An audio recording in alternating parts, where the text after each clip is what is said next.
Here is a short yoga sequence to make your winter skin glow. So we're going to start in child's pose.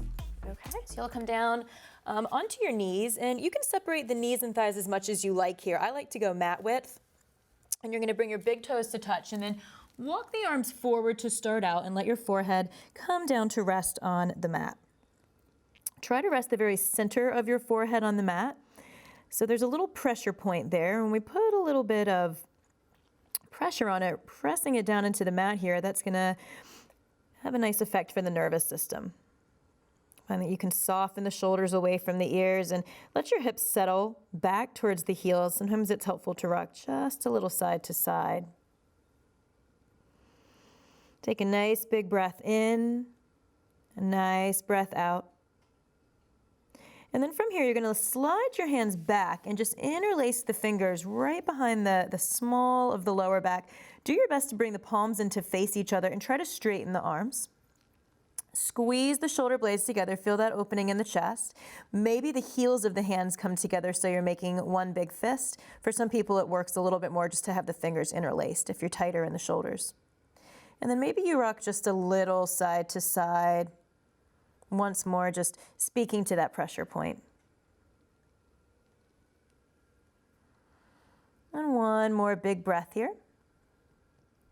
And then let the hands release, let the arms slide forward so you come right back into your child's pose where we started.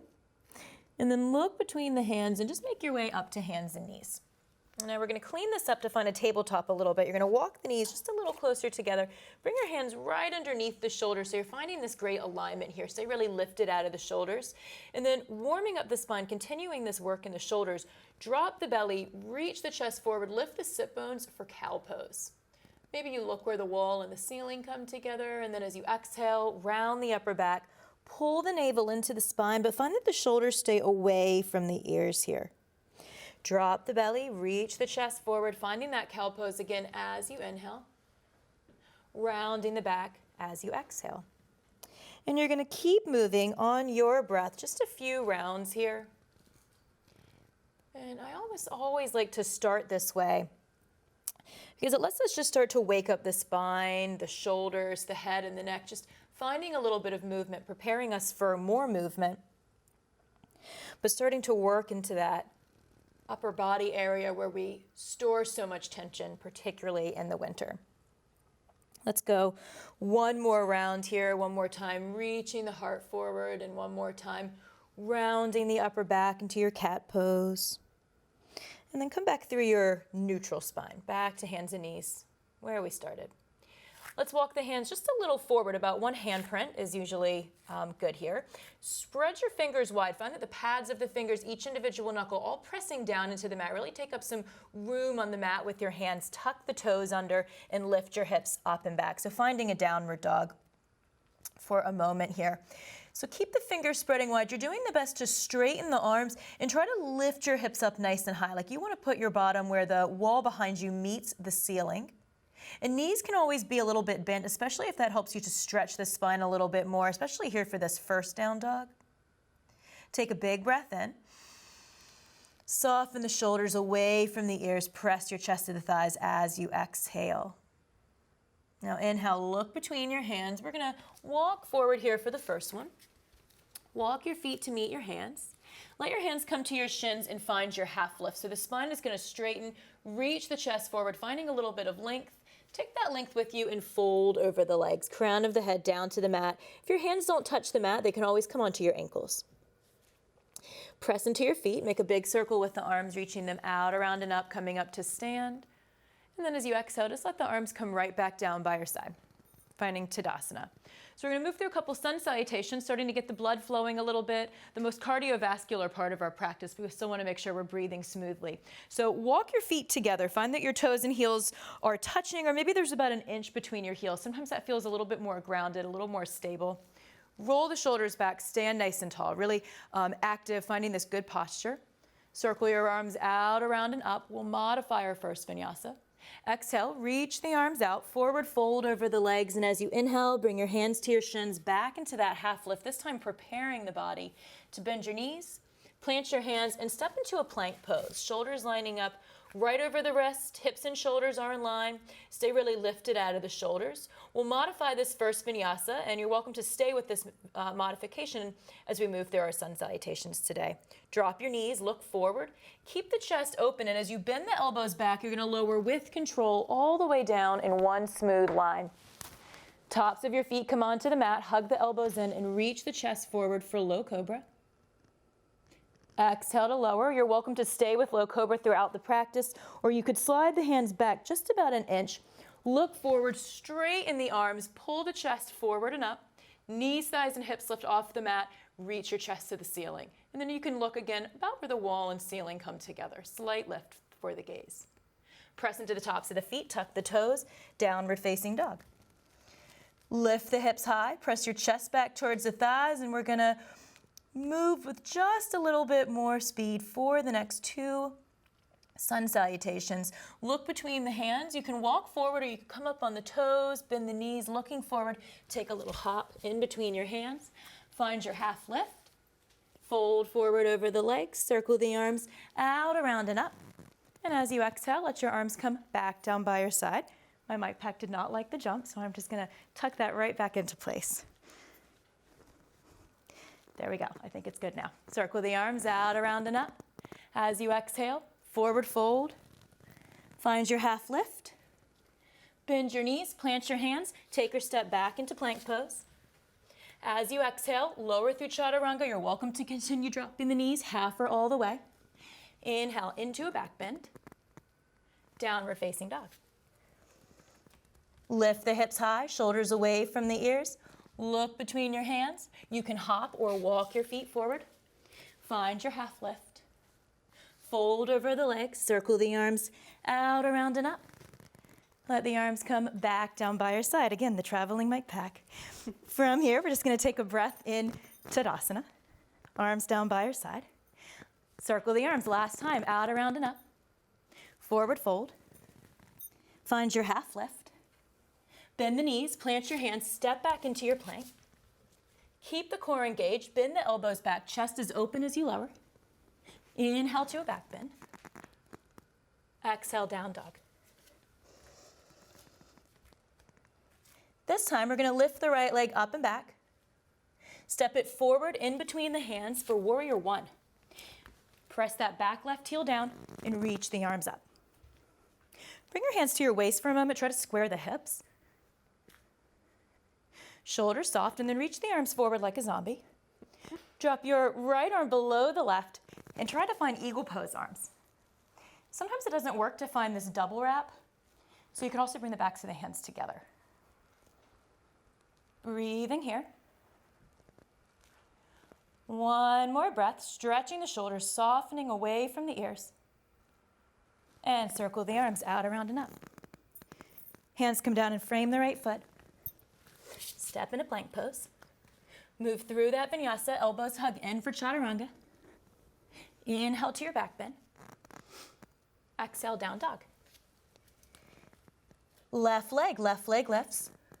Left foot forward. Spin your right heel down and reach the arms up. Warrior 1. Shoulders away from the ears. You can bring the hands to the waist again to help square the hips as much as you can. Sit low in the left knee. Arms come forward again. Walking dead style, just like a zombie. Left arm drops, crossing at the elbows and the wrist. Breathing in and out. Elbows and shoulders in line. Looking at your forearms. And release the arms out, around, and up. Let your hands come down around the left foot. Step into plank. Last vinyasa. Bend the elbows back, chaturanga. Inhale to a back bend. And find down dog. Take a big breath in and out. Another big breath in and out. Last one, breathe in and out. Now let both knees drop to the mat. You're going to bring your hips to your heels, just long enough to drop your hips to one side.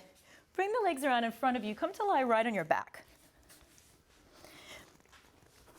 So you're going to lie down, you're going to have your knees bent, your feet flat on the mat, and with your arms down by your side, you're going to walk your heels towards the fingers so that you can make sure the knees are right over the ankles. Feet have a little separation, about hip distance. Toes are pointing straight forward. Now press your hands and feet into the mat and lift your hips for bridge pose. Interlace the fingers together, walk the upper arm underneath you on both sides. So rocking a little side to side lets us find a little more opening. That lets us reach the chest a little closer to the chin and lift the hips just a little higher towards the ceiling. Take 2 more breaths here in bridge, rooting down into the feet, pulling the navel in towards the spine, finding this opening in the chest, so preparing our body for our inversion. One more chance to find that blood coming into the face, increasing the circulation, finding that winter, making our winter skin nice and glowy. And then from here, release the arms, let your hips roll back down to the mat. Let's find our inversion here. Plant the hands down by your side. Bring your knees into your chest, and you're going to let your feet flip over your head for a plow pose. Now, for some of us, the feet might touch the mat. For some, they might not. That's okay. Let your elbows bend. Bring your hands into your lower back, and you can come up one leg at a time. Now, for some of us, you might find that you're more bent at the waist. Supporting yourself here, that's totally fine. If you can lift the hips a little higher, go for it. You can do that by pressing your upper arms into the mat, pressing your elbows into the mat, and then trying to lengthen the lower back. Once more, pull the navel into the spine, feel your chin reaching towards your chest. And you'll notice I've been looking at you guys a little bit, but I'm not here. I'm looking up at my toes. You don't want to turn the head side to side too much here. It's a lot of pressure on the neck. So we want to find that we're looking straight up, either past your toes or right at your toes. Sometimes it's nice to find a little movement here for the legs. Maybe they move a little forwards and backwards, making like a split.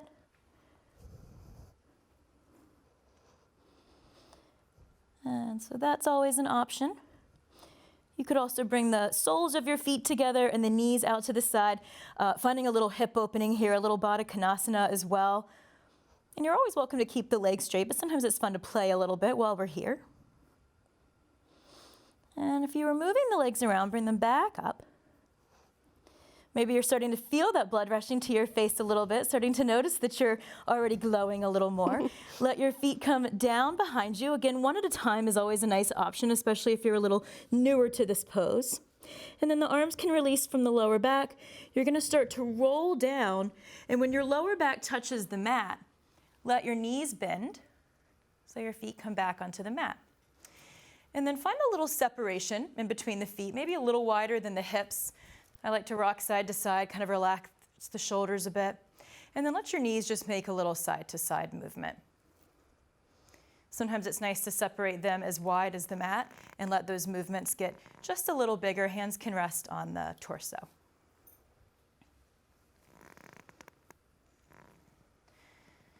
And let's go one more time to each side.